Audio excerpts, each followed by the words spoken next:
Bonjour, la semaine nationale de l'artisanat bat son plein partout en France avec une présence remarquée ici à Lyon, à la Foire de Lyon. Christophe Girardet, artisan boulanger-pâtissier à Craponne, membre du bureau de la Chambre de métiers de l'artisanat du Rhône est notre invité aujourd'hui. Bonjour. Bonjour Jean-Pierre. L'artisanat, première entreprise de France, c'était votre signature il y a quelques années. Il faut encore le marteler et insister pour que ce slogan prenne véritablement sa place et que l'artisanat soit reconnu en tant que tel. Ça l'est toujours, c'est toujours une belle entreprise et c'est toujours la première entreprise de France et je suis très heureux d'être avec vous pour en parler aujourd'hui. Cette semaine intervient en plein débat sur l'apprentissage. Vous tenez à rappeler que l'artisanat est le premier pourvoyeur d'apprentis. Tout à fait, les artisans forment beaucoup d'apprentis et ça reste la voie d'excellence pour l'apprentissage. Est-ce que vous trouvez facilement des apprentis ? On trouve assez facilement d'apprentis. Alors, il y a des métiers qui sont peut-être plus compliqués que d'autres, je l'avoue, mais il faut vraiment qu'on fasse la promotion de nos métiers à travers les différentes opérations que l'on fait. Il faut aussi qu'on convainc certains parents, des fois, de faire nos métiers. Et puis aussi, il faut qu'on aille vers les jeunes. Il faut qu'on s'ouvre, il faut que nos métiers s'ouvrent vers les jeunes. Et il faut aussi qu'on essaye d'adapter nos métiers assez millénials qui sont des fois un petit peu difficiles à capter. Voilà. Qu'est-ce que vous attendez de la réforme annoncée de l'apprentissage ? C'est surtout, j'attends beaucoup de cette réforme, j'attends beaucoup de simplification. Je prends l'exemple de mon métier. Au niveau des horaires de travail, c'est sûr, quand on demande à un jeune de venir qu'à 6 h du matin dans nos entreprises, c'est des fois un petit peu compliqué, donc un petit peu de souplesse par rapport à ça. Il y a aussi des jeunes qui, visiblement, dans la réforme, vont pouvoir faire apprenti. Avant, c'était 26 ans. Maintenant, ça sera à 30 ans la limite d'âge. Voilà. Il y a quand même de plus en plus maintenant de passerelles de différentes écoles pour revenir à l'apprentissage. Je trouve que ça, c'est très intéressant. Dans la réforme, le gouvernement a prévu de donner le pouvoir, on va dire, au patronat, aux branches professionnelles, plutôt qu'aux régions. Ça vous satisfait ? Vous savez, il y a beaucoup d'artisans, des fois, qui se plaignent que les cursus ne sont pas forcément adaptés à ce qu'ils ont besoin de leurs entreprises.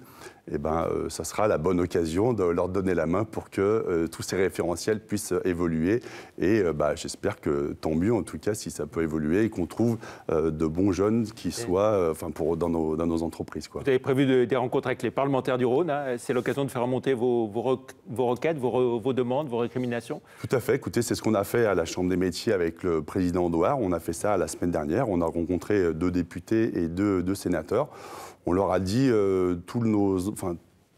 déjà, on leur a exprimé tout le travail que nous avons fait à la commission de la formation. Écoutez, on a eu pas mal d'échanges, des échanges très intéressants, très instructifs.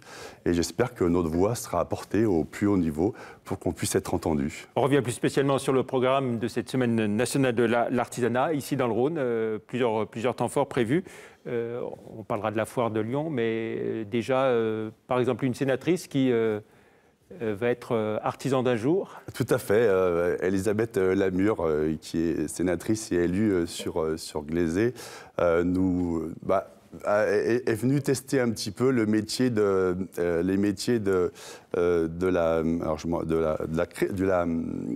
la création de linge de maison de luxe, pardon, excusez-moi.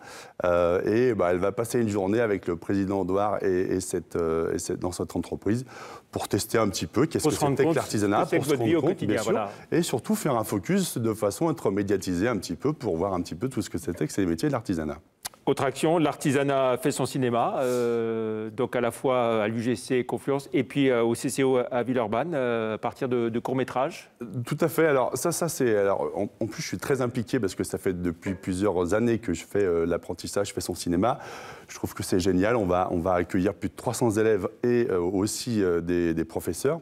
L'idée, c'est qu'on leur explique nos métiers, qu'on aille vers ces jeunes. On a aussi, on ne va pas marteler la bonne parole et dire nos métiers c'est ci, nos métiers c'est là. On est aussi dans l'apprentissage fait son cinéma avec des jeunes apprentis qui échangent aussi avec ces jeunes de 4e et 3e, qui leur expliquent qu'ils sont apprentis, que ça se passe bien la plupart du temps, et qui sont très fiers de faire un apprentissage dans les différents métiers de l'artisanat. Apprentissage et handicap aussi, une opération le 22 mars. Tout à fait. Alors, nous, on accueille aussi des handicapés. Alors, ce n'est pas forcément des handicapés moteurs, mais on a quelques jeunes qui ont différents handicaps, qu'on accueille dans l'entreprise. J'avoue qu'à la Chambre des métiers du Rhône, on est assez bien outillés pour accueillir ces jeunes Même les entreprises, on leur explique bien comment ça se passe, comment ça va se passer. Et franchement, je trouve que c'est bien de faire un pas vers ces jeunes handicapés qui ont aussi besoin de s'exprimer à travers le travail. Forte présence à la Foire de Lyon pour la 40e fois consécutive. Oui, on suit la Foire de Lyon. La Chambre des métiers, on sera présent sur plus de 2500 mètres carrés.